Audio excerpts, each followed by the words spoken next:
1907 से पहले कोई कांग्रेस का नेता बताइए जिसने 1857 को स्वातंत्र्य समर लिखा हो। सबने म्यूटिनी, रिवोल्ट, सिपाही म्यूटिनी लिखा।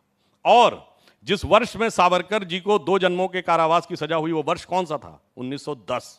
और जाके चेक करिए 1910 में कांग्रेस का अध्यक्ष कौन था? विलियम वैटनबर्न, ब्रिटिश सरकार का सेक्रेटरी। आप तो मातहत हैं, ब्रिटिश सरकार के बाबू के नीचे खड़े हुए हैं। और रही बात इसकी लेटर लिखने की, तो राहुल गांधी जी देख लें, उनके बहुत बड़े बड़े नेताओं ने, बहुत बड़े बड़े, मैं नाम लेके किसी का मूर्ति भंजन नहीं करना चाहता, वॉइसराय को लिखा है feel obliged to be your most obedient servant. उन्होंने ब्रिटिश क्राउन को लिखा है, राजकुमार को, I beg to be your most obedient servant, मैं याचना करता हूं कि आपका वफादार सेवक बना रहूं। और दूसरी बात यह बताइए, ब्रिटिश क्राउन के प्रति निष्ठा की शपथ किसने ली? नेहरू जी 15 अगस्त 47 को नहीं प्रधानमंत्री बने थे, कैबिनेट मिशन प्लान के तहत 2 सितंबर 1946 को बने थे। आज प्रधानमंत्री शपथ लेता है तो राष्ट्रपति शपथ दिलाते हैं और क्या कहता है, मैं विधि द्वारा स्थापित भारत के संविधान के प्रति सच्ची श्रद्धा रखूंगा।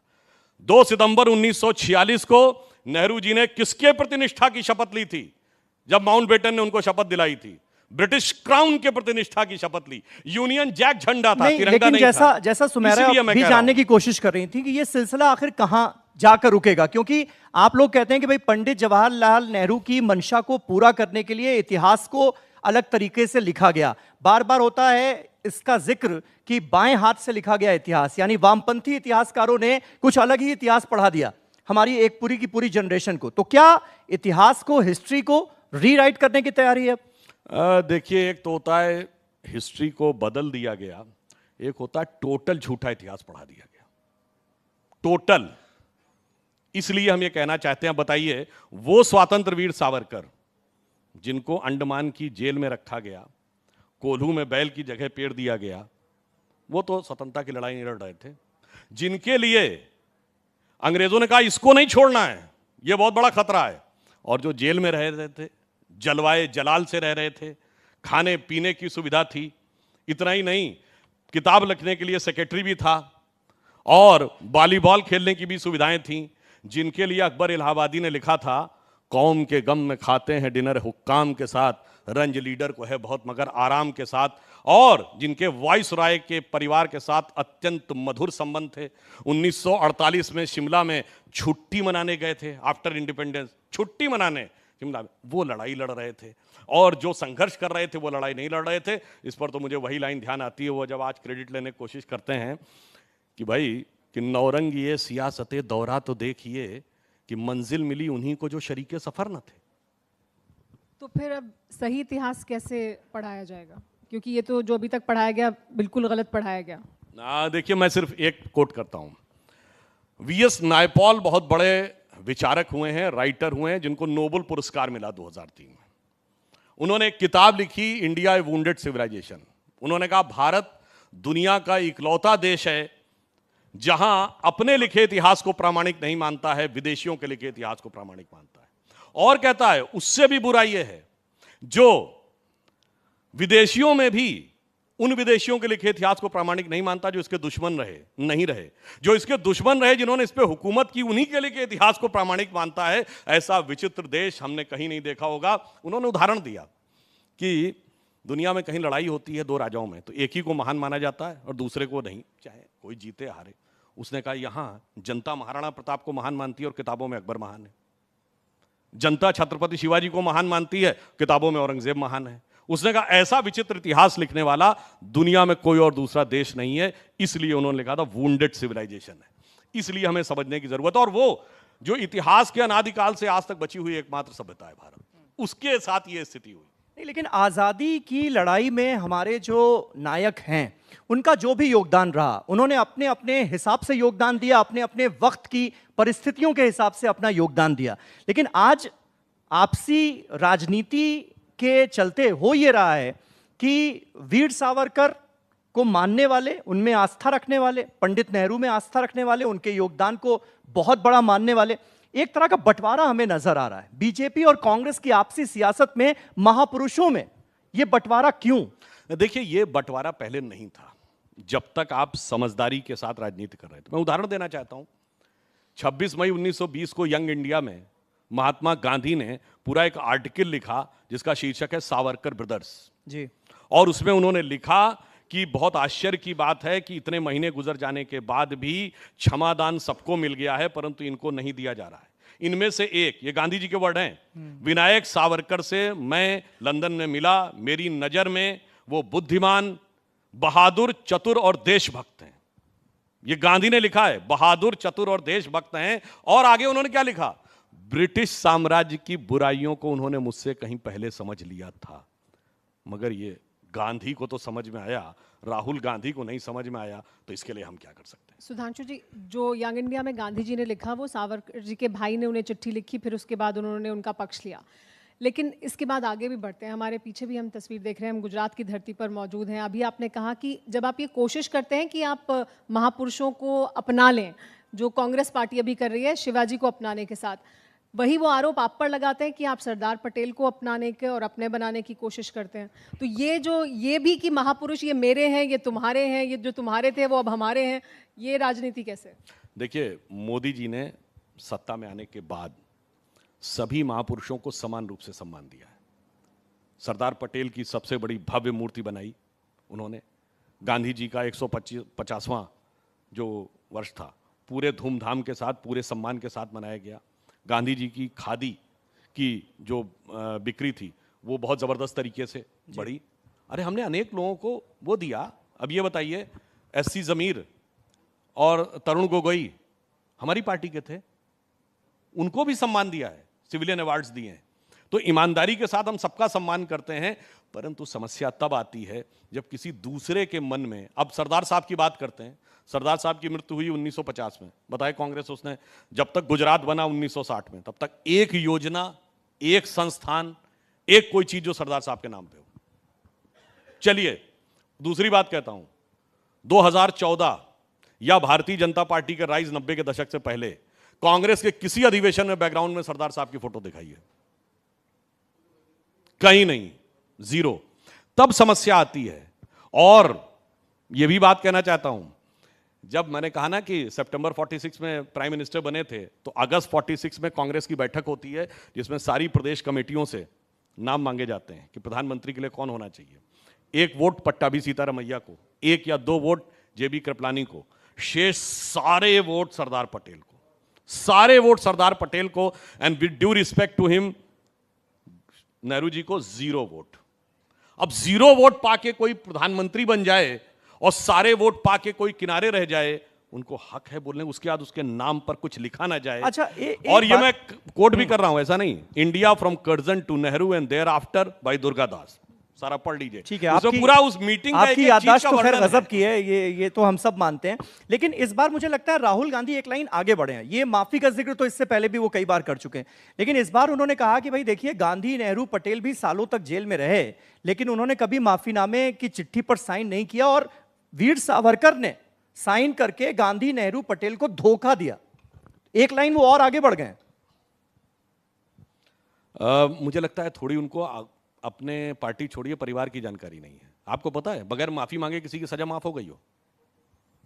शायद आप लोगों को ना ध्यान हो तो मैं बता देना चाहता हूं, वो नेहरू जी थे 1923 नाभा में, और नाभा में केवल 3 घंटे के अंदर, और ये मैं कोट कर रहा हूं के संथानम, जो कांग्रेस के बाद में कैबिनेट मिनिस्टर बने, उन्होंने अपनी किताब में, जो उनके साथ जेल में थे नेहरू जी के साथ, उन्होंने अपनी किताब हैंडकफ्ड विद नेहरू में लिखा है कि नेहरू जी को इतनी तकलीफ हो रही थी कि उनके पिताजी ने, यानी मोतीलाल नेहरू जी ने, वायसराय से संपर्क किया, 3 दिन लग गए, और उसके बाद हमें जेल में खाना और फल भी मिलने लगे, हमारे कपड़े धुलने के लिए नौकर भी आ गया, हमें अनेक प्रकार की सुविधाएं मिलने लगी। इसके बाद कोर्ट ने नेहरू जी को 2 साल की सजा सुनाई।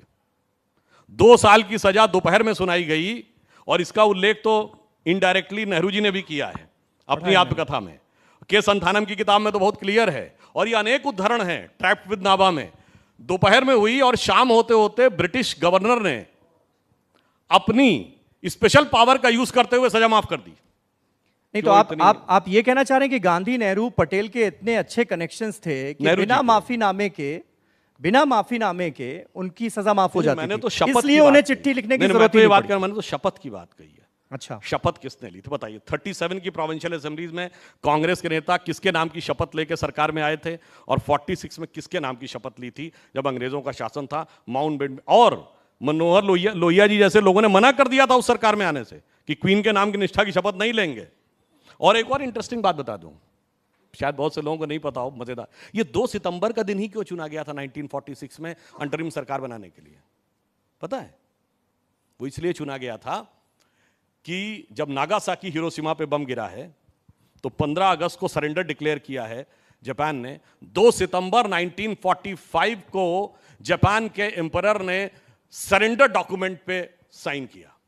और डोमिनिक लेपेरे और लैरी कॉलिंस की किताब फ्रीडम एट मिडनाइट में माउंटबेटन को कोट करते हुए लिखा है कि माउंटबेटन की इच्छा थी कि 2 सितंबर को ही होना चाहिए, क्योंकि this day signifies the British supremacy in Asia, क्योंकि इसी दिन कोरिया ने सरेंडर किया, उसी दिन जापान ने। इसलिए मैं कह रहा हूं, अरे भाई वो अगर सुधांशु जी, फिर हम अभी भी कॉमनवेल्थ का हिस्सा क्यों हैं? देखिए, आज कॉमनवेल्थ में किसका जलवा है? नहीं, जलवा किसी का भी हो, पर हम हैं क्यों उसका हिस्सा? अब हम उसको क्यों ब्रिटिश क्वीन से कॉमनवेल्थ तो allegiance नहीं अभी भी रखते हैं? अच्छा, अब तो हम प्रधानमंत्री कौन है वहां? वो छोड़िए। लेकिन अगर तब की हम शपथ की अगर हम बात करेंगे तो फिर तो ये वाली भी बात हो जाएगी फिर कि कॉमनवेल्थ का भी हिस्सा हमें नहीं होना चाहिए, अब हमें उस पर स्टैंड लेना चाहिए। नहीं, हमें कॉमनवेल्थ का हिस्सा नहीं होना है, हमें भविष्य में कॉमनवेल्थ को अपना हिस्सा बनाना है। अच्छा, एक बात और, क्योंकि हमने देखा कि महाराष्ट्र में क्योंकि ये बयान दिया गया तो उद्धव ठाकरे का जो गुट है, शिवसेना का उद्धव ठाकरे गुट, उसकी तरफ से ये डिमांड हुई कि भारत रत्न दिया जाना चाहिए वीर सावरकर को। ये हम डिमांड करते हैं केंद्र की मोदी सरकार से। उन्होंने ये भी कहा कि भले ही हम साथ आए हों सरकार बनाने के लिए, एमवीए का हम हिस्सा हों, लेकिन राहुल गांधी ने वीर सावरकर को लेकर जो बयान दिया है उससे हम इत्तेफाक नहीं रखते। तो उद्धव ठाकरे की ये डिमांड मानने जा रही है केंद्र सरकार? देखिए, वैसे तो सावरकर जी के परिवार के लोग ही इस पे टिप्पणी कर चुके हैं, तो हमारे आपकी टिप्पणी करने का कोई वो नहीं बनता। फिर भी यदि हम ये कहना चाहें तो जब उद्धव जी मुख्यमंत्री थे तो इस तरह का ना कोई प्रस्ताव आया, ना हमारे साथ जब वो थे तब उन्होंने ऐसा कहा। और ज़्यादा कष्ट की बात यह है कि एक ऐसा व्यक्ति महाराष्ट्र से सांसद बन के गया महाविकास अघाड़ी सरकार में उनके समर्थन से, जिसने औरंगजेब की कब्र पे जाकर कसीदे पढ़े थे। बहुत कष्ट होता है इस बात को, इसलिए मैं कहता हूं सावरकर जी का सम्मान है, उसको दिल से सम्मान रखिए और उसके विषय के ऊपर ईमानदारी से राजनीति करें। मैं इस बात के लिए प्रसन्नता व्यक्त करता हूं कि कम से कम आज शिवसेना ने सावरकर जी के मुद्दे पर कांग्रेस को सही आईना दिखाया। एक इसी से जुड़ा सवाल ये भी कि क्योंकि ये मुद्दा उठा महाराष्ट्र में और शिवसेना बहुत अग्रेसिव हुई, वहाँ पर कांग्रेस पार्टी को उसको लेकर थोड़ी सफाई भी देनी पड़ी कि ये शायद उद्देश्य नहीं था, राहुल गांधी जो कह रहे थे उनका उद्देश्य कुछ और था, किसी और कॉन्टेक्स्ट में बात कर रहे थे, बहुत सफाई उन्होंने दी। उसके बाद आपने जब एक बात की तो कांग्रेस पार्टी उस पर बहुत अग्रेसिव हो गई, तो उन्हें मौका मिल गया उस कॉन्ट्रोवर्सी से बाहर निकलने का आपके बहाने। मतलब उन्होंने बहुत, आपकी बात से बहुत साफ हो गया कि उनके मन में शिवाजी के प्रति सम्मान का भाव नहीं, राहुल गांधी के प्रति बचाव का भाव था। तो उन्होंने राहुल गांधी के लिए इसको ढाल के रूप में प्रयोग किया। और जो जब से यात्रा शुरू हुई है, मतलब केरल में पता नहीं किसको साथ में ले रहे हैं, फिर तमिलनाडु में कौन से पादरी को साथ में ले रहे हैं, तो कर्नाटक में उनका कार्यकारी अध्यक्ष पता नहीं क्या बोले दे रहा है, हिंदू शब्द का अर्थ गंदा है, पता नहीं कौन सा मंत्र फूंक के जा रहे हैं कि छत्तीसगढ़ में उनकी नेत्री हिंदू देवी देवताओं के अपमान वाले पे सामने है, और यहाँ गुजरात में भी कोई कुछ बोल देते हैं। तो मुझे समझ में नहीं आ रहा है कि राहुल गांधी जी कौन सा मंत्र फूंकते हुए चल रहे हैं उस यात्रा में। और वैसे ये जिन चीज़ों को मुद्दा बना रहे हैं ना, इस मुद्दे को लेकर वो जिस मुकाम तक पहुंचने की कोशिश कर रहे हैं ना, उस पर जानते हैं हकीकत क्या है? उस पर मुझे एक लाइन याद आती है, कांग्रेस इसी को बनाती रही मुद्दा और पता नहीं कहां से कहां पहुंच गई कि कश्ती भी नहीं बदली, दरिया भी नहीं बदला, इन डूबने वालों का जज्बा भी नहीं बदला, है शौक सफर ऐसा, एक उम्र हुई हमने, मंजिल भी नहीं पाई, रास्ता भी नहीं बदला। ये राहुल गांधी की तथाकथित भारत जोड़ो यात्रा पे फिट बैठता है। नहीं तो राहुल गांधी को हिंदू भी नहीं मानते क्या? देखिए, हिंदू होना और हिंदू होने पर स्वाभिमान करना, दोनों में जमीन आसमान का अंतर है। इसलिए मैं ये कहना चाहता हूं, अगर राहुल गांधी और कांग्रेस पार्टी को इस बात के ऊपर रंच मात्र भी कॉन्फिडेंस है तो जो मैंने शब्द बोला वो शिवाजी के उस वाक्य के साथ खड़े तो हों कि राखी हिंदुवानी हिंदुवान का तिलक राखी, बोलो तो कि स्मृति पुराण और वेद को साथ में रखा, मगर वो बोलने को तैयार नहीं है। इसलिए मन में संदेह उत्पन्न होता है कि उनके लिए वो क्या कहते हैं, मैं हिंदू हूं, हिंदुत्ववादी नहीं हूं। उनके नेताओं ने कितना बड़ा अपमान किया, कहते हैं हिंदुत्व शब्द 100 साल पुराना है। अरे अपने नानक किताब पढ़ ले, उन्होंने लिखा है 10वीं शताब्दी से हिंदू शब्द का प्रयोग है। नहीं, लेकिन जब बात इतनी हिंदुत्व की हो रही है तो वीर सावरकर को तो हिंदुत्व का आइकॉन हर कोई मानता है, आप लोग भी मानते हैं, तो वीर सावरकर को भारत रत्न मिलना चाहिए, दिया जाना चाहिए। देखिए, वीर सावरकर की जो स्थिति है भारत में एक बहुत विराट स्वरूप में है। मैंने बताया उनके परिवार के लोग बोल चुके, पर मुझे एक बात याद आई, आपने अभी बात कही तो मुझे याद आया, जहां तक मुझे ध्यान है अंग्रेजों ने वीर सावरकर की डिग्री भी छीन ली थी। नेहरू जी की छीनी थी क्या? कांग्रेस के किस नेता की डिग्री छीनी थी उन्होंने कि अभी एंटाइटल्ड नहीं है वो करने के लिए? इसीलिए मैं कह रहा हूं बहुत सारी चीजें हैं, देखें तो खत्म हो जाएगा। अरे आपको पता है, मैं ऐसे भी उदाहरण आपको बताना चाहता हूं। सबको पता है अशफाक उल्लाह खां, रामप्रसाद बिस्मिल को फांसी हुई काकोरी प्रकरण में, और चंद्रशेखर आजाद जी को पकड़ने का प्रयास किया परंतु उन्होंने अपना बलिदान कर दिया। उस काकोरी प्रकरण में अंग्रेजों का वकील कौन था? अंग्रेजों का वकील, यानी जो सरकार से पैसा लेकर यह इंश्योर करने में लगा था कि रामप्रसाद बिस्मिल और अशफाक उल्लाह खां को फांसी होनी चाहिए, वो थे कांग्रेस के नेता जगत नारायण मुल्ला, जो 1916 के लखनऊ कांग्रेस अधिवेशन, जिसमें मुस्लिमों के सेपरेट इलेक्ट्रेट की मांग मानी गई, यानी जहां विभाजन की नींव पड़ी, उसमें स्वागत समिति के अध्यक्ष थे, और उनके नाम पे लखनऊ में आज भी एक सड़क है, जगत नारायण रोड। बताइए, उसके बाद पूछ रहे। इसीलिए मैं कह रहा हूं थोड़ा पढ़ लें बजाय इसके कि जो कांग्रेस के अंदर। लेकिन जब हम इस तरह से इतिहास में हुई सो कॉल्ड गलतियों का, कथित गलतियों का जिक्र करते हैं, तो एक मैसेज ये भी जाता है, क्योंकि हमेशा से हमने इतिहास में ये पढ़ा है और जितनी भी कहानियां स्वतंत्रता संग्राम से जुड़ी हुई हमने सुनी है, गांधी, नेहरू, पटेल, हो सकता है कुछ बातों को लेकर मतांतर हो, लेकिन कभी उनमें किसी तरह का बैर नहीं रहा। लेकिन आपकी बातों से लगता है कि पंडित नेहरू एक अलग राह पकड़कर चल रहे थे, गांधी और सरदार पटेल की एक लाइन थी। ये जो डिफरेंस है, ये वाकई था या सियासत में दिखाने की कोशिश की जा रही है? देखिए, इसके लिए तो उस जमाने के किताबों को नहीं, उनके हाथ लिखे पत्रों को पढ़ लीजिए, जो उन्होंने बोला उसको पढ़ लीजिए। सरदार पटेल तो एक अलग डायमेंशन पे चल रहे थे, पूरे भारत का एकीकरण उन्होंने किया, और कितना बड़ा काम किया। मैं उदाहरण के लिए बोलना चाहता हूं, जब राम मंदिर का विषय उठा, उस समय मैं छात्र था, तो मैंने एक स्पीच में सुना, एक सज्जन से पूछा गया कि यदि सोमनाथ का विषय गुजरात में आज़ादी के तुरंत बाद सॉल्व हो सकता था, तो राम मंदिर का विषय क्यों नहीं सॉल्व हो पाया? तो उन्होंने हंसते हुए कहा था, शायद इसलिए कि सोमनाथ सरदार पटेल के प्रांत में पड़ गया तो तुरंत सॉल्व हो गया, और राम मंदिर नेहरू जी के प्रांत में पड़ गया तो तब तक सॉल्व नहीं हो पाया। सारी 560 की रियासतें जितनी भी थी, 560 समथिंग, सब सॉल्व हो गई। मतलब जूनागढ़, हैदराबाद सब सॉल्व हो गया, भोपाल वगैरह। एक ही जगह जहां उन्होंने हाथ रखा नहीं सॉल्व हुआ। ये भी मैं नहीं कहता हूं, देखिए नेहरू जी ने कुछ एक अच्छे काम भी किए थे, जैसे एम्स की स्थापना की थी, उन्होंने स्टील के प्लांट्स बनवाए, डैम बनाए, वो मानते हैं, मगर जो भयंकर गलतियां हुई उसको भी स्वीकार करना चाहिए ईमानदारी से। सुधांशु की जी, क्या ये ओवर सिंप्लीफिकेशन भी है? क्योंकि बहुत कुछ एक महापुरुष जिनकी हम चर्चा कर रहे हैं, और तमाम महापुरुष जो इतिहास में गुजरे हैं, उनका जीवन लंबा रहा, हृदय परिवर्तन हुआ, कभी उन्होंने अंग्रेजों का साथ दिया, फिर वहां से हटे, ऐसे तमाम उदाहरण हो सकते हैं। तो क्या जनरलाइजेशन भी है एक ढांचे में उनको फिट करने ये के लिए? जनरलाइजेशन की आपने बात कही तो मैं एक बात याद दिलाना चाहता हूं। 1931 में कांग्रेस का इरविन के साथ पैक्ट हुआ, 47 में आजादी मिली। इन 16 साल में केवल 42 का भारत छोड़ो आंदोलन छोड़ के बताइए कौन सा आंदोलन लड़ा कांग्रेस ने? इंटायर 16 ईयर्स, बताइए। खूब जिन जो दर्शकों से कह रहा हूं, खूब रिसर्च करिए, खोजिए कि 1931 के बाद कौन सा आंदोलन हुआ, और 42 का भारत छोड़ो आंदोलन 2 महीने में सरकार ने क्रश कर दिया था। बताइए कौन सा आंदोलन हुआ? इसे कहते हैं ओवर सिंप्लीफिकेशन, कि आंदोलन ही नहीं था, और उसके बाद 42 के बाद 47 तक कौन सा आंदोलन था?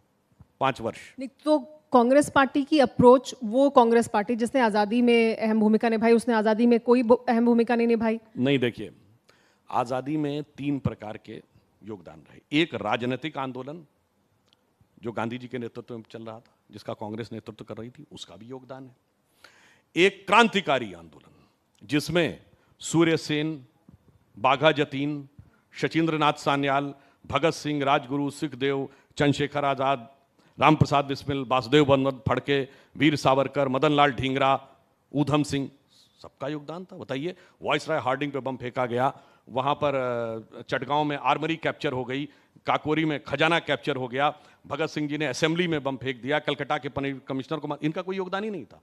तीसरा, एक सैन्य अभियान जो रास बिहारी बोस जी और सुभाष चंद्र बोस जी के नेतृत्व में हुआ, आजाद हिंद फौज बनी और स्वतंत्र भारत की पहली सरकार अगर आप माने तो 1943 में आजाद हिंद फौज की एग्जाइल गवर्नमेंट थी, जिसको उस जमाने में 8 या 9 देशों ने मान्यता प्रदान की थी।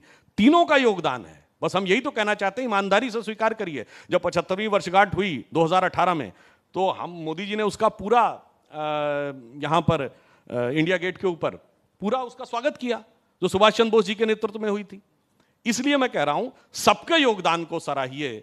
और एक फैक्ट और जो बहुत से लोगों को नहीं पता होगा, कभी आपने यह ध्यान दिया कि जो इंडिपेंडेंस ऑफ इंडिया एक्ट पारित हुआ था, उसके अनुसार आजादी की डेट 15 अगस्त 47 तो नहीं थी, 30 जून 1948 थी। ये 1 साल पहले का छोड़ दिया। उसका कारण जानते हैं क्या है? उसका कारण यह है कि नवंबर 1945 में British commander in chief Claude मैकॉनले, शायद उसका नाम है, वो वाइसराय को लिखता है कि आज़ाद हिंद फौज के जिन अधिकारियों और सिपाहियों पे मुकदमा चल रहा, उसके चलते हुए भारतीय सैनिक अब बहुत रेस्टलेस हैं, इनके ऊपर भरोसा नहीं किया जा सकता। वो 11 फरवरी 1946 को लिखता है कि अब मेरे पास ऐसी इंफॉर्मेशन है कि इन पे बिल्कुल भरोसा नहीं किया जा सकता, कभी भी कुछ भी हो सकता है। और एक गोपनीय मैसेज भेजा जाता है कि ब्रिटिश अधिकारी अपने परिवारों को बंबई और कराची भेज दें, चुपचाप, किसी को पता न लगे। 18 फरवरी या 16 फरवरी 1946 को नौसेना में अपराइजिंग होती है ब्रिटिश गवर्नमेंट के खिलाफ, और 2 दिन के अंदर कलकत्ता, कराची और बंबई में 20,000 नौसैनिक, 100 जहाज कब्जा कर लिए जाते हैं। ब्रिटिश गवर्नमेंट के हाथ पांव फूल जाते हैं, वो कंट्रोल नहीं कर पाते हैं। तो सरदार पटेल से, नेहरू जी को भी इन्वॉल्व किया गया था, उनसे रिक्वेस्ट की जाती है कि आप उनको समझाइए। 12-13 दिन के बाद सैनिक वापस आते हैं 28 फरवरी के आसपास, और मार्च 46 में कैबिनेट मिशन प्लान अप्रूव हो जाता है, और 2 सितंबर 46 को अंतरिम सरकार बना दी जाती है, और 15 अगस्त 47 को स्वतंत्रता मिल जाती है। इसके बावजूद 30 जून 48 तक माउंटबेटन वाइसराय क्यों रहते हैं, इसको तो बता दें। अगर यह मानते कि कोई बचा हुआ एजेंडा था, तो पाकिस्तान के तो वाइसराय नहीं रहे, वहां का तो वाइसराय रहा मोहम्मद अली जिन्ना, तो भारत के वाइसराय माउंटबेटन क्यों रहे? इसलिए मैं कहता हूं, ये सब जो आपने कहा ना, एकदम सिंप्लीफाइड है, मगर ये मैंने जो भी आपको फैक्ट बताया कि फैक्ट ऐसा नहीं जो आपको पता ना हो। ठीक है, आपने सुधांशु जी तफसील से जिक्र किया कि वीर सावरकर का कितना योगदान रहा आज़ादी की लड़ाई में, और राहुल गांधी देखिए भाई कैसे अल्फाज उनके लिए इस्तेमाल कर रहे हैं। हमने ठीक वैसा ही इधर भी होते देखा कुछ दिनों पहले, जब कानून मंत्री किरेन रिजिजू ने एक आर्टिकल लिखा और उसमें उन्होंने इस बात का जिक्र किया कि पहले दोस्त फिर भारत की नीति पर अमल किया गया, इसीलिए कश्मीर में इतना बड़ा ब्लंडर हुआ। वो जिक्र करते हैं कि महाराजा हरि सिंह ने 3 बार कश्मीर के विलय का प्रस्ताव भेजा पंडित नेहरू के पास, लेकिन 3 बार उसे खारिज कर दिया गया। तो जो उधर से हो रहा है वही इधर से भी तो होता हुआ नजर आ रहा है। उधर से सावरकर पर सवाल उठाए जा रहे हैं, उनके जो कदम थे उस पर सवाल उठाए जा रहे हैं, और इधर पंडित नेहरू के उठाए गए कदमों को या जो फैसले उन्होंने लिए उसे कटघरे में खड़ा करने की कोशिश है। देखिए, वीर सावरकर पर तो मैंने पुनः रिपीट किया जा रहा हूं, जब आपका अध्यक्ष ही ब्रिटिश सरकार का सेक्रेटरी था तो मामला ही खत्म हो जाता है। और उसका भी प्रमाण यह था कि फर्स्ट वर्ल्ड वॉर 1914 में कांग्रेस ने प्रस्ताव पारित करके समर्थन किया था ब्रिटिश गवर्नमेंट का, फर्स्ट वर्ल्ड वॉर में। ठीक है, इस प्रत्याशा में किया था कि वर्ल्ड वॉर खत्म होगी तो हमको आज़ादी दे देंगे, पर उसके बाद जलियांवाला बाग मिला था, वो अलग बात है, पर यह भी सत्य है। परंतु जो आप ये कहने का बात कर रहे हैं, नेहरू जी ने जो बात की, तो सिर्फ एक सिंपल सी बात, चलिए बाकी किताब में क्या लिखा छोड़िए, एक ही जगह थी जहां नेहरू जी ने इंटरेस्ट लिया, और अगर रियासतों के एकीकरण का महकमा सरदार पटेल के पास था तो नेहरू जी ने कश्मीर को उससे अलग क्यों रखा? फिर सब कुछ सरदार पटेल को दे देना चाहिए था। जब गृह मंत्री के रूप में रियासतों का एकीकरण का विभाग सरदार साहब देख रहे थे, तो सिर्फ कश्मीर ही नेहरू जी क्यों देख रहे थे? दूसरा, जो किरण रिजिजू जी ने कहा, किरण रिजिजू जी का विषय तो अपनी जगह। उस समय जो वहां की रियासत के प्राइम मिनिस्टर थे मेहरचंद महाजन, जो बाद में भारत के चीफ जस्टिस भी बने, उन्होंने अपनी किताब में लिखा है कि मैं 24 अक्टूबर को दिल्ली आ गया, 3 दिन तक नेहरू जी ने निर्णय ही नहीं लिया। और वो बार बार ये कह रहे थे कि पहले विलय की शर्तें तय हो जाएं, और विलय की शर्त में यह थी कि शेख अब्दुल्ला को सत्ता दे दी जाए, जबकि शेख अब्दुल्ला जेल में थे महाराजा हरि सिंह के विरुद्ध आंदोलन करते हुए। लास्ट में उन्होंने लिखा, और कई इतिहासकारों ने लिखा है कि जब मीटिंग में बात हुई तो मेहरचंद महाजन आखिर में उठकर खड़े हुए कि यदि आप तुरंत फौज नहीं भेजेंगे तो फिर मैं कोशिश करता हूं कि जो हिंदू फंस गए हैं श्रीनगर में, उनको अगर सेफ एग्जिट दिया जाए तो मैं यहीं से जहाज लेकर कराची जा रहा हूं, जिन्ना से बात करूंगा। तो ये कहा जाता है कि सरदार साहब ने बगैर नेहरू जी की तरफ देखे उनसे कहा कि आप जाइए, भारतीय सेना पहुंच रही है। और उसके बाद उन्होंने शेख अब्दुल्ला की तरफ देखा, और उसके बाद नेहरू जी की तरफ देखा, और उसके बाद उन्होंने सैम मानेकशॉ से कहा कि general you have got the orders. अब यह कहने वाला कौन है? जो चीफ जस्टिस ऑफ इंडिया भी रहा है और वहां की गवर्नमेंट का प्राइम मिनिस्टर। इसलिए मैं कह रहा हूं, देखिए गलती हो गई। अरे मान तो लो, लेकिन आप जिन बातों का जिक्र कर रहे हैं उससे ऐसा लग रहा है कि आप मंशा पर सवाल उठा रहे हैं। एक होता है कि भाई हमने कई फैसले लिए, कुछ फैसले गलत भी हो गए, लेकिन यह कहना कि पहले दोस्त फिर भारत की नीति पर अमल किया गया, यानी दोस्तों को तरजीह दी गई, देश से ऊपर उन्हें रखा गया, तो आपको नहीं लगता कि यह देश के पहले प्रधानमंत्री पर, इतने बड़े स्वतंत्रता संग्राम सेनानी पर बहुत बड़ा आरोप लगाया जा रहा है? देखिए, मैं तो सिर्फ ये कहूंगा कि अगर एक ही राज्य उन्होंने अपने पास रखा तो अब ये मंशा पे सवाल है या नीति पे सवाल है, ये मैं दर्शकों पे छोड़ता हूं। दूसरा, उन्होंने दुनिया में कहीं भी लड़ाई होती है तो सीज फायर कौन करता है? जिसकी फौज हार रही हो। यहां हम जीत रहे थे, हमने सीज फायर किया। यूनाइटेड नेशंस में कौन देश जाता है? जो छोटा हो, कमजोर हो, जिसकी फौज हार रही हो। हम बड़े थे, ताकतवर थे, जीत रहे थे, हम यूएन में गए। दूसरा, मैं दर्शकों से पूछना चाहता हूं, यूएन बना कब? 24 अक्टूबर 45 को, और 26 अक्टूबर 47। यूएन की कोई हैसियत नहीं थी उस समय तक, यूएन की कोई लेजिटिमेसी नहीं थी। मेरे विरोधी रिसर्च करके बता दें कि कश्मीर से पहले कौन सा मुद्दा यूएन में गया था। और सरदार पटेल के प्राइवेट सेक्रेटरी एवी शंकर, जो आईसीएस थे, उन्होंने अपनी किताब में लिखा है कि 8:15 बजे नेहरू जी का भाषण होना था ऑल इंडिया रेडियो पे। सरदार साहब रिक्वेस्ट करते रहे कि उस भाषण की कॉपी आए, उन पे 7:45 बजे पहुंची।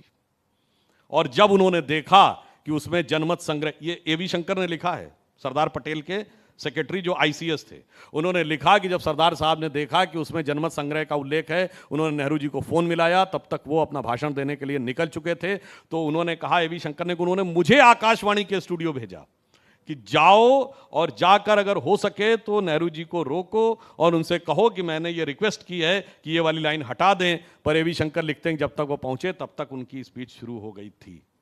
अब ये मंशा है या नीति है, ये तय करना चाहिए दर्शकों को। लेकिन सुधांशु जी, यही बार बार घूमकर बात यही आ जाती है कि अभी जब सावरकर का मुद्दा उठा तो देवेंद्र फडणवीस ने गांधी जी की भी एक चिट्ठी दिखा दी। अभी नेहरू जी की बात हो रही है, गांधी जी की भी चिट्ठी दिखाई, कहा गया उन्होंने भी देखिए ऐसा कहा था। तो फिर तो हम सबको एक ही लाइन में खड़ा कर रहे हैं, क्या ऐसा है क्या? देखिए, क्या बातें होती हैं कि किसी समय का कुछ इस्टेब्लिश प्रोटोकॉल होता था। अगर आप उसको मुद्दा बनाएंगे तो बात तो सही है ना, कि अगर आप उठाएंगे बात निकलेगी तो फिर बहुत दूर तक जाएगी। और अगर बात निकलेगी तो कांग्रेस की स्थिति वो हो जाएगी कि कभी खुद पे, कभी हालात पे रोना आया, और बात निकली तो हर एक बात पे रोना आया। एक एक बात निकलेगी और वो इतने फैक्ट के साथ निकलेगी। और मैं तो दर्शकों से ये भी कहता हूं, जो नेहरू जी के लेटर्स हैं खुद उनके साइन किए हुए, जो 83 में पब्लिश्ड हुए हैं इंदिरा जी की सरकार के समय में, नेहरू मेमोरियल लाइब्रेरी में रखे हैं, उन पत्रों को ही अगर राहुल गांधी जी पढ़ लें तो उसी में से बहुत सारी बातें निकलेंगी। मगर हम उसको मुद्दा नहीं बनाना चाहते। एक सिर्फ नीतिगत, आपने नीतिगत, सुनिए, सबके लिए फिर एक नीतिगत बात कह दी। चलिए, हम अपनी तो कोठी नहीं कर रहे हैं। ये अपने नटवर सिंह जी की किताब one life is not enough, उसमें क्या लिखते हैं? नटवर सिंह जी लिख रहे हैं, हम नहीं कोट कर रहे हैं। वो लिख रहे हैं कि 1954 में चाइना से आने के बाद नेहरू जी उस पूरी चाइना के साथ जो जो बातचीत हुई डिप्लोमेटिक बातचीत, उसका विवरण भी एडविना माउंटबेटन को अपने पत्र में लिख रहे हैं, वो पत्र भी उपलब्ध है। और ये नटवर सिंह का बयान है, मेरा नहीं, कि इस प्रकार से उन्होंने ओथ ऑफ सीक्रेसी का एक प्रकार से हनन किया, यानी गोपनीयता की जो शपथ प्रधानमंत्री की होती है कि विदेश और गोपनीय मुद्दे किसी अन्य के संज्ञान में नहीं होने चाहिए, उसका उल्लंघन किया। ये नटवर सिंह की है। करें जाके मुकदमा, उन पे जाके दावा करें। बहुत शुक्रिया। नजर आ रहा है कांग्रेस इस पर बुरी तरह से हमलावर नजर आ रही देखिए, है। बुरी आपने तरह- देखा होगा पवन खेड़ा ने बाकायदा एक ट्वीट कर दिया कि हम सुधांशु जी के साथ किसी डिबेट में जाएंगे नहीं जब तक वो माफी नहीं मांग लेते। क्या इसको क्लैरिफाई करने की जरूरत है? जो आप बिल्कुल सही कह रहे हैं, आपने माफी शब्द का जिक्र नहीं किया, मैंने वो आपका बयान बहुत अच्छे से देखा है, लेकिन आप जब माफी का जिक्र हो रहा है, आरोप लग रहे हैं वीर सावरकर पर, कांग्रेस पार्टी लगा रही है, उस वक्त आप छत्रपति शिवाजी का जिक्र करते हैं और कहते हैं उन्होंने भी औरंगजेब को 5 बार पत्र लिखा था। इसका क्या मतलब था एग्जैक्टली, अगर आप ये बता हाँ, सकें। बता रहे हैं।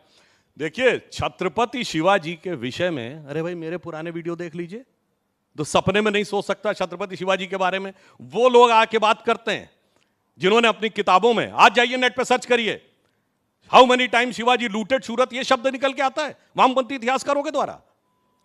वो लिख के आता है कि औरंगजेब एक जिंदा पीर था, मध्यकालीन भारत, रिटन बाय सतीश चंद्रा। इनके सांसद है इमरान प्रतापगढ़ी, अभी फेसबुक पे अवेलेबल है, कि उन्होंने रहमतुल्लाह अल सलेह लिखकर औरंगजेब के जाके कब्र पे मरसिया पढ़ा कि कितना महान व्यक्ति था। दिल्ली में हमने औरंगजेब के नाम की जब रोड बदली तो उनके विधायक आगे छाती ठोकने लगे। सारी किताबों में औरंगजेब को महान लिखा, कहीं लुटेरा शब्द लिखा नहीं। अब मैं बताता हूं छत्रपति शिवाजी ने जिस रणनीति के तहत काम किया, और यह बात कोई मैं ऐसे नहीं कह रहा हूं, उन्होंने रणनीति के तहत किया। वो अगर आगरा गए तो कोई उसके दबाव में नहीं गए, वो टाइम बाई करके और फिर उन्होंने मुगल साम्राज्य को समाप्त करने का काम छत्रपति शिवाजी ने ही किया। और इसीलिए मैं यह भी कहना चाहता हूं, और यह बात अनेक इतिहासकारों ने लिखी कि शिवाजी की बुद्धिमत्ता की प्रशंसा करते हुए, क्योंकि डिप्लोमेसी का लड़ाई के साथ सुंदर उपयोग मध्यकालीन भारत में चाणक्य नीति के तहत सबसे बेहतर ढंग से शिवाजी ने किया। जिस समय लोगों को पता नहीं गोलकुंडा, बीजापुर और मुगल साम्राज्य तीनों एक हो जाते थे, तो वो रणनीति के तहत काम करते थे और इसीलिए लोग उनको महान मानते हैं। मगर वो लोग जिन्होंने शिवाजी के विरुद्ध सारे कार्य कर, अब ये बताइए, नहीं बोल पाए ना कि हिंदवी स्वराज्य के साथ हैं, हिंदू साम्राज्य के साथ है, नहीं बोल पाए। शिवाजी ने जो साम्राज्य बनाया मराठा साम्राज्य में, उसके बाद उसका नाम क्या था? हिंदू पद पातशाही। बोलिए हिंदू पद पातशाही के साथ है? नहीं, भाषण देने तो के लिए आ जाते आप हैं। ये कहना चाह रहे हैं कि छत्रपति शिवाजी ने भी एक स्ट्रैटेजी के तहत औरंगजेब से माफी का पत्र लिखा, उसी तरह वीर सावरकर ने भी अंग्रेजों को जो पत्र लिखा उसके पीछे स्ट्रैटेजी नहीं, थी मैं ताकि ये वो कहना- जेल से छूट कर आए और देश के लिए अपना योगदान दे नहीं, पाए। ये मैंने मतलब है। कहा, मैंने माफी शब्द नहीं कहा, मैंने कहा शिवाजी ने 5 बार पत्र लिखा और उन्होंने पत्र के द्वारा रणनीति बनाई और 3 बार संधि करके खुद ही तोड़ी और उसके द्वारा अपने साम्राज्य का विस्तार किया। और मुगल साम्राज्य का अंत हुआ मराठा साम्राज्य के उद्भव के साथ, और जिसके साथ मैं चुनौती से कहता हूं ये हिंदू पद पातशाही वर्ड के साथ कभी नहीं खड़े होते, हिंदू साम्राज्य वर्ड के साथ कभी नहीं खड़े होते, हिंदवी स्वराज्य शब्द के साथ कभी नहीं खड़े होते। वो आकर आज ये बात करने की प्रयास करते हैं। इसलिए मैं कहता हूं छत्रपति शिवाजी की विरासत के साथ सबसे बड़ा धोखा जिन लोगों ने किया, उसका जितना अपमान जिन लोगों ने किया, जिन्होंने मुगलों को महान बताया, वो लोग आकर अगर ये कहने का प्रयास करते हो। मैंने तो कोट किया शिवाजी के राजकवि की, शिवाजी के समय की कोटेशंस कोट किए। अरे ये बताइए, महाराष्ट्र में जानता राजा नाटक होता है जो शिवाजी के बारे में, जब वो समाप्त होता है तो क्या छंद बोला जाता है? कान जिमी कंस पर तेजतम अंश पर त्यों मलेच्छ वंश पर शेर शिवराज। पूछे मानते हैं ना? महान। इसलिए मैं कहता हूं चेहरे पे चेहरा लगा के कांग्रेस बचने का प्रयास नहीं कर सकती, भागे चाहे जितना, परंतु सबको पता है कौन शिवाजी की विरासत के साथ खड़ा है, कौन हिंदू पद पातशाही, हिंदुत्व, हिंदवी स्वराज्य के साथ खड़ा हुआ है और कौन जो उसके खिलाफ खड़ा है। सुधांशु जी, लेकिन ये जो राजनीति हमारे देश में इस समय हो रही है, जो मूर्ति भंजन की राजनीति है, ये कहाँ जाकर थमेगी? अब उसमें जब राहुल गांधी ने एक बयान दिया तो फिर गांधी जी का भी एक पत्र सामने आ गया, उसकी भी चर्चा हो गई, उसके बाद ये चर्चा निकल आई कि जिसमें शिवाजी की चर्चा शुरू हो गई, तो फिर ये कहाँ है इसका अंत? देखिए, राहुल गांधी जी के सामने भी एक समस्या है कि वो अपनी पार्टी के इतिहास से वाकिफ नहीं है। भाई जिस समय वो स्वतंत्र वीर सावरकर की बात करते हैं, वो भारत के पहले स्वतंत्रता सेनानी थे जिनको 2 जन्मों का कारावास हुआ। वो भारत के पहले स्वतंत्रता सेनानी थे जिन्होंने 1857 के स्वतंत्रता संग्राम को प्रथम स्वातंत्र्य समर लिखा। मैं चुनौती से पूछता हूं, 1907 से पहले कोई कांग्रेस का नेता बताइए जिसने 1857 को स्वातंत्र्य समर लिखा हो। सबने म्यूटिनी, रिवोल्ट, सिपाही म्यूटिनी लिखा। और जिस वर्ष में सावरकर जी को 2 जन्मों के कारावास की सजा हुई, वो वर्ष कौन सा था? 1910। और जाके चेक करिए 1910 में कांग्रेस का अध्यक्ष कौन था? विलियम वैटनबर्न, ब्रिटिश सरकार का सेक्रेटरी। आप तो मातहत हैं, ब्रिटिश सरकार के बाबू के नीचे खड़े हुए हैं। और रही बात इसकी लेटर लिखने की, तो राहुल गांधी जी देख लें, उनके बहुत बड़े बड़े नेताओं ने, बहुत बड़े बड़े, मैं नाम लेके किसी का मूर्ति भंजन नहीं करना चाहता, वायसराय को लिखा है, feel obliged to be your most obedient servant. उन्होंने ब्रिटिश क्राउन को लिखा है, राजकुमार को, I beg to be your most obedient servant, मैं याचना करता हूं कि आपका वफादार सेवक बना रहूं। और दूसरी बात यह बताइए, ब्रिटिश क्राउन के प्रति निष्ठा की शपथ किसने ली? नेहरू जी 15 अगस्त 47 को नहीं प्रधानमंत्री बने थे, कैबिनेट मिशन प्लान के तहत 2 सितंबर 1946 को बने थे। आज प्रधानमंत्री शपथ लेता है तो राष्ट्रपति शपथ दिलाते हैं और क्या कहता, मैं विधि द्वारा स्थापित भारत के संविधान के प्रति सच्ची श्रद्धा रखूंगा। 2 सितंबर 1946 को नेहरू जी ने किसके प्रति निष्ठा की शपथ ली थी? जब माउंटबेटन ने उनको शपथ दिलाई थी, ब्रिटिश क्राउन के प्रति निष्ठा की शपथ ली। यूनियन जैक झंडा था, तिरंगा लेकिन नहीं जैसा था। जैसा सुमेरा इसलिए मैं भी कह रहा जानने की कोशिश कर रही थी कि ये सिलसिला आखिर कहां जाकर रुकेगा, क्योंकि आप लोग कहते हैं कि भाई पंडित जवाहरलाल नेहरू की मंशा को पूरा करने के लिए इतिहास को अलग तरीके से लिखा गया। बार बार होता है इसका जिक्र कि बाएं हाथ से लिखा गया इतिहास, यानी वामपंथी इतिहासकारों ने कुछ अलग ही इतिहास पढ़ा दिया हमारी एक पूरी की पूरी जनरेशन को। तो क्या इतिहास को, हिस्ट्री को रीराइट करने की तैयारी है? देखिए, एक तो होता है हिस्ट्री को बदल दिया गया, एक होता है टोटल झूठा इतिहास पढ़ा दिया गया, टोटल। इसलिए हम ये कहना चाहते हैं, बताइए वो स्वतंत्र वीर सावरकर जिनको अंडमान की जेल में रखा गया, कोल्हू में बैल की जगह पेड़ दिया गया, वो तो स्वतंत्रता की लड़ाई नहीं लड़ रहे थे। जिनके लिए अंग्रेजों ने कहा इसको नहीं छोड़ना है, ये बहुत बड़ा खतरा है, और जो जेल में रह रहे थे, जलवाए जलाल से रह रहे थे, खाने पीने की सुविधा थी, इतना ही नहीं किताब लिखने के लिए सेक्रेटरी भी था और वॉलीबॉल खेलने की भी सुविधाएं थीं। जिनके लिए अकबर इलाहाबादी ने लिखा था, कौम के गम में खाते हैं डिनर हुक्काम के साथ, रंज लीडर को है बहुत मगर आराम के साथ, और जिनके वायसराय के परिवार के साथ अत्यंत मधुर संबंध थे। 1948 में शिमला में छुट्टी मनाने गए थे, आफ्टर इंडिपेंडेंस छुट्टी मनाने शिमला में, वो लड़ाई लड़ रहे थे, और जो संघर्ष कर रहे थे वो लड़ाई नहीं लड़ रहे थे। इस पर तो मुझे वही लाइन ध्यान आती है, वो जब आज क्रेडिट लेने की कोशिश करते हैं कि भाई कि नौरंग ये सियासते दौरा तो देखिए कि मंजिल मिली उन्हीं को जो शरीके सफर न थे। तो फिर अब सही इतिहास कैसे पढ़ाया जाएगा? क्योंकि ये तो जो अभी तक पढ़ाया गया बिल्कुल गलत पढ़ाया गया। देखिए, मैं सिर्फ एक कोट करता हूं। वीएस नायपॉल बहुत बड़े विचारक हुए हैं, राइटर हुए हैं, जिनको नोबेल पुरस्कार मिला 2003 में। उन्होंने एक किताब लिखी, इंडिया ए वुंडेड सिविलाइजेशन। उन्होंने कहा भारत दुनिया का इकलौता देश है जहां अपने लिखे इतिहास को प्रामाणिक नहीं मानता है, विदेशियों के लिखे इतिहास को प्रामाणिक मानता है। और कहता है उससे भी बुरा यह है जो विदेशियों में भी उन विदेशियों के लिखे इतिहास को प्रामाणिक नहीं मानता जो इसके दुश्मन रहे, नहीं रहे, जो इसके दुश्मन रहे, जिन्होंने इस पे हुकूमत की, उन्हीं के लिखे इतिहास को प्रामाणिक मानता है। ऐसा विचित्र देश हमने कहीं नहीं देखा होगा। उन्होंने उदाहरण दिया कि दुनिया में कहीं लड़ाई होती है 2 राजाओं में, तो एक ही को महान माना जाता है और दूसरे को नहीं, चाहे कोई जीते हारे। उसने कहा यहां जनता महाराणा प्रताप को महान मानती है और किताबों में अकबर महान है।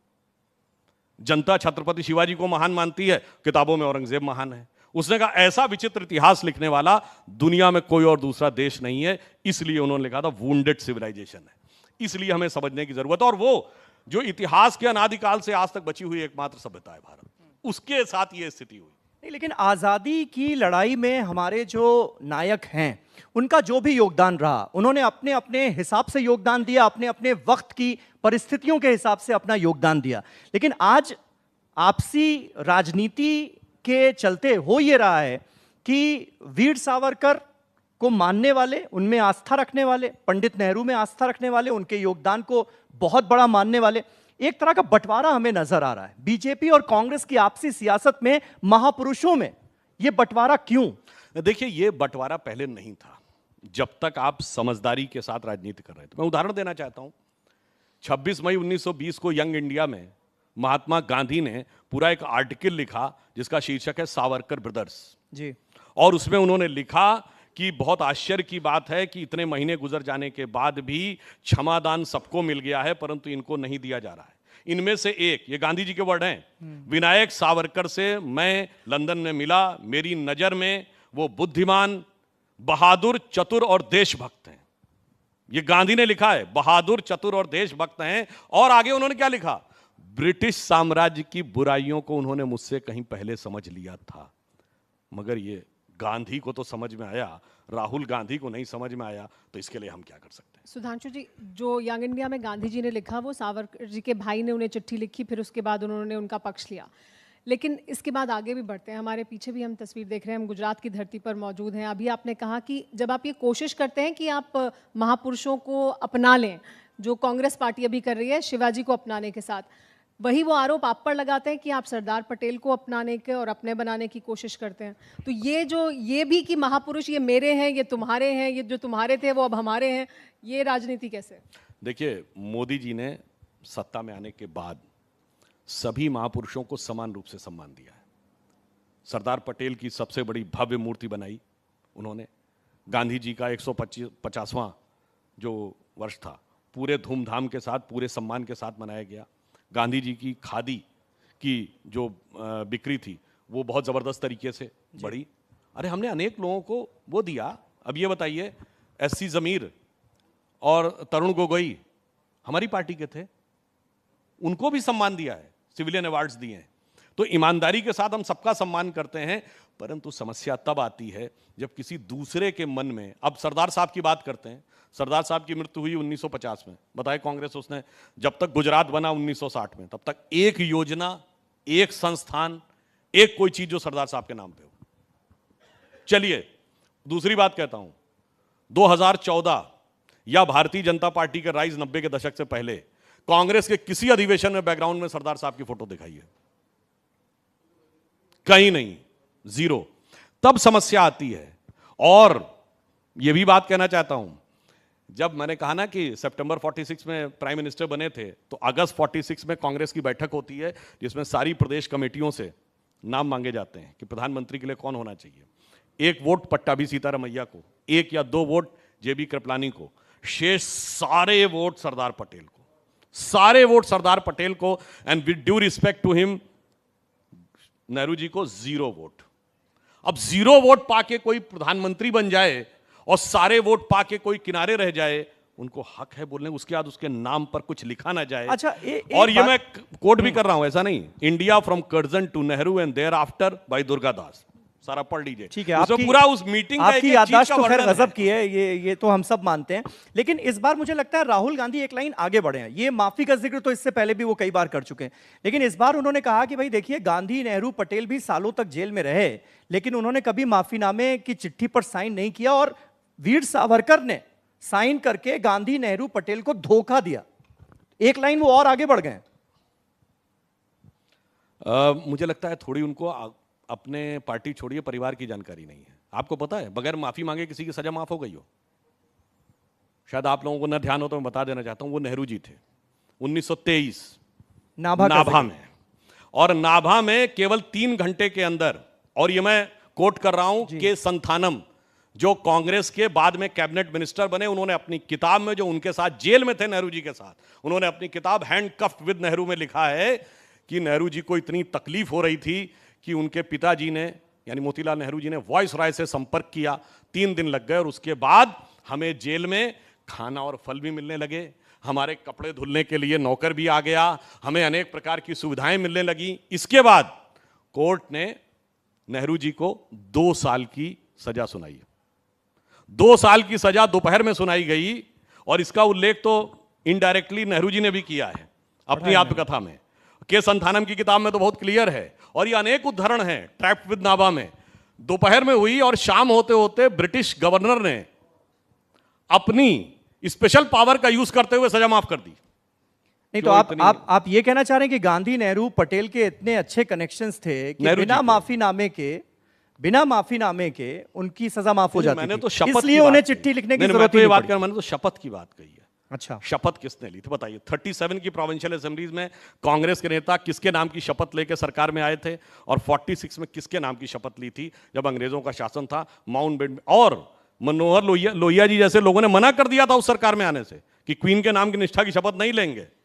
और एक और इंटरेस्टिंग बात बता दूं, शायद बहुत से लोगों को नहीं पता हो, मजेदार, ये 2 सितंबर का दिन ही क्यों चुना गया था 1946 में अंतरिम सरकार बनाने के लिए? पता है? वो इसलिए चुना गया था कि जब नागासाकी हिरोशिमा पे बम गिरा है तो 15 अगस्त को सरेंडर डिक्लेयर किया है जापान ने। 2 सितंबर 1945 को जापान के एम्परर ने सरेंडर डॉक्यूमेंट पे साइन किया। और डोमिनिक लेपेरे और लैरी कॉलिंस की किताब फ्रीडम एट मिडनाइट में माउंटबेटन को कोट करते हुए लिखा है कि माउंटबेटन की इच्छा थी कि 2 सितंबर को ही होना चाहिए, क्योंकि this day signifies the British supremacy in Asia, क्योंकि इसी दिन कोरिया ने सरेंडर किया, उसी दिन जापान ने। इसलिए मैं कह रहा हूं, अरे भाई वो अगर सुधांशु जी, फिर हम अभी भी कॉमनवेल्थ का हिस्सा क्यों हैं? देखिए, आज कॉमनवेल्थ में किसका जलवा है? नहीं, जलवा किसी का भी हो, पर हम हैं क्यों उसका हिस्सा? अब हम उसको क्यों ब्रिटिश क्वीन से कॉमनवेल्थ तो allegiance नहीं अभी भी रखते हैं? अच्छा, अब तो हम प्रधानमंत्री कौन है वहां? वो छोड़िए। लेकिन अगर तब की हम शपथ की अगर हम बात करेंगे तो फिर तो ये वाली भी बात हो जाएगी फिर कि कॉमनवेल्थ का भी हिस्सा हमें नहीं होना चाहिए, अब हमें उस पर स्टैंड लेना चाहिए। नहीं, हमें कॉमनवेल्थ का हिस्सा नहीं होना है, हमें भविष्य में कॉमनवेल्थ को अपना हिस्सा बनाना है। अच्छा, एक बात और, क्योंकि हमने देखा कि महाराष्ट्र में क्योंकि ये बयान दिया गया तो उद्धव ठाकरे का जो गुट है, शिवसेना का उद्धव ठाकरे गुट, उसकी तरफ से ये डिमांड हुई कि भारत रत्न दिया जाना चाहिए वीर सावरकर को। ये हम डिमांड करते हैं केंद्र की मोदी सरकार से। उन्होंने ये भी कहा कि भले ही हम साथ आए हों सरकार बनाने के लिए, एमवीए का हम हिस्सा हों, लेकिन राहुल गांधी ने वीर सावरकर को लेकर जो बयान दिया है उससे हम इत्तेफाक नहीं रखते। तो उद्धव ठाकरे की ये डिमांड मानने जा रही है केंद्र सरकार? देखिए, वैसे तो सावरकर जी के परिवार के लोग ही इस पे टिप्पणी कर चुके हैं, तो हमारे आपकी टिप्पणी करने का कोई वो नहीं बनता। फिर भी यदि हम ये कहना चाहें तो जब उद्धव जी मुख्यमंत्री थे तो इस तरह का ना कोई प्रस्ताव आया, ना हमारे साथ जब वो थे तब उन्होंने ऐसा कहा। और ज़्यादा कष्ट की बात यह है कि एक ऐसा व्यक्ति महाराष्ट्र से सांसद बन के गया महाविकास अघाड़ी सरकार में उनके समर्थन से, जिसने औरंगजेब की कब्र पे जाकर कसीदे पढ़े थे। बहुत कष्ट होता है इस बात को। इसलिए मैं कहता हूं, सावरकर जी का सम्मान है, उसको दिल से सम्मान रखिए और उसके विषय के ऊपर ईमानदारी से राजनीति करें। मैं इस बात के लिए प्रसन्नता व्यक्त करता हूं कि कम से कम आज शिवसेना ने सावरकर जी के मुद्दे पर कांग्रेस को सही आईना दिखाया। एक इसी से जुड़ा सवाल ये भी कि क्योंकि ये मुद्दा उठा महाराष्ट्र में और शिवसेना बहुत अग्रेसिव हुई, वहाँ पर कांग्रेस पार्टी को उसको लेकर थोड़ी सफाई भी देनी पड़ी कि ये शायद उद्देश्य नहीं था, राहुल गांधी जो कह रहे थे उनका उद्देश्य कुछ और था, किसी और कॉन्टेक्स्ट में बात कर रहे थे, बहुत सफाई उन्होंने दी। उसके बाद आपने जब एक बात की तो कांग्रेस पार्टी उस पर बहुत अग्रेसिव हो गई, तो उन्हें मौका मिल गया उस कॉन्ट्रोवर्सी से बाहर निकलने का आपके बहाने। मतलब उन्होंने बहुत, आपकी बात से बहुत साफ हो गया कि उनके मन में शिवाजी के प्रति सम्मान का भाव नहीं, राहुल गांधी के प्रति बचाव का भाव था।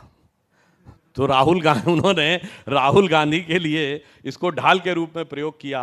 और जो जब से यात्रा शुरू हुई है, मतलब केरल में पता नहीं किसको साथ में ले रहे हैं, फिर तमिलनाडु में कौन से पादरी को साथ में ले रहे हैं, तो कर्नाटक में उनका कार्यकारी अध्यक्ष पता नहीं क्या बोले दे रहा है, हिंदू शब्द का अर्थ गंदा है, पता नहीं कौन सा मंत्र फूंक के जा रहे हैं कि छत्तीसगढ़ में उनकी नेत्री हिंदू देवी देवताओं के अपमान वाले पे सामने है, और यहाँ गुजरात में भी कोई कुछ बोल देते हैं। तो मुझे समझ में नहीं आ रहा है कि राहुल गांधी जी कौन सा मंत्र फूंकते हुए चल रहे हैं उस यात्रा में। और वैसे ये जिन चीज़ों को मुद्दा बना रहे हैं ना, इस मुद्दे को लेकर वो जिस मुकाम तक पहुंचने की कोशिश कर रहे हैं ना, उस पर जानते हैं हकीकत क्या है? उस पर मुझे एक लाइन याद आती है, कांग्रेस इसी को बनाती रही मुद्दा और पता नहीं कहां से कहां पहुंच गई कि कश्ती भी नहीं बदली, दरिया भी नहीं बदला, इन डूबने वालों का जज्बा भी नहीं बदला, है शौक सफर ऐसा, एक उम्र हुई हमने, मंजिल भी नहीं पाई, रास्ता भी नहीं बदला। ये राहुल गांधी की तथाकथित भारत जोड़ो यात्रा पे फिट बैठता है। नहीं तो राहुल गांधी को हिंदू भी नहीं मानते क्या? देखिए, हिंदू होना और हिंदू होने पर स्वाभिमान करना, दोनों में जमीन आसमान का अंतर है। इसलिए मैं ये कहना चाहता हूं, अगर राहुल गांधी और कांग्रेस पार्टी को इस बात के ऊपर रंच मात्र भी कॉन्फिडेंस है, तो जो मैंने शब्द बोला वो शिवाजी के उस वाक्य के साथ खड़े तो हों कि राखी हिंदुवानी हिंदुवान का तिलक राखी। बोलो तो कि स्मृति पुराण और वेद को साथ में रखा, मगर वो बोलने को तैयार नहीं है। इसलिए मन में संदेह उत्पन्न होता है कि उनके लिए वो क्या कहते हैं, मैं हिंदू हूं, हिंदुत्ववादी नहीं हूं। उनके नेताओं ने कितना बड़ा अपमान किया। कहते हैं हिंदुत्व शब्द 100 साल पुराना है। अरे अपने नानक किताब पढ़ ले, उन्होंने लिखा है 10वीं शताब्दी से हिंदू शब्द का प्रयोग है। नहीं, लेकिन जब बात इतनी हिंदुत्व की हो रही है तो वीर सावरकर को तो हिंदुत्व का आइकॉन हर कोई मानता है, आप लोग भी मानते हैं, तो वीर सावरकर को भारत रत्न मिलना चाहिए, दिया जाना चाहिए। देखिए, वीर सावरकर की जो स्थिति है भारत में एक बहुत विराट स्वरूप में है। मैंने बताया उनके परिवार के लोग बोल चुके, पर मुझे एक बात याद आई, आपने अभी बात कही तो मुझे याद आया, जहां तक मुझे ध्यान है अंग्रेजों ने वीर सावरकर की डिग्री भी छीन ली थी। नेहरू जी की छीनी थी क्या? कांग्रेस के किस नेता की डिग्री छीनी थी उन्होंने कि अब ये इंटाइटल्ड नहीं है वो करने के लिए? इसीलिए मैं कह रहा हूं बहुत सारी चीजें हैं, देखें तो खत्म हो जाएगा। अरे आपको पता है, मैं ऐसे भी उदाहरण आपको बताना चाहता हूं। सबको पता है अशफाक उल्लाह खां, रामप्रसाद बिस्मिल को फांसी हुई काकोरी प्रकरण में, और चंद्रशेखर आजाद जी को पकड़ने का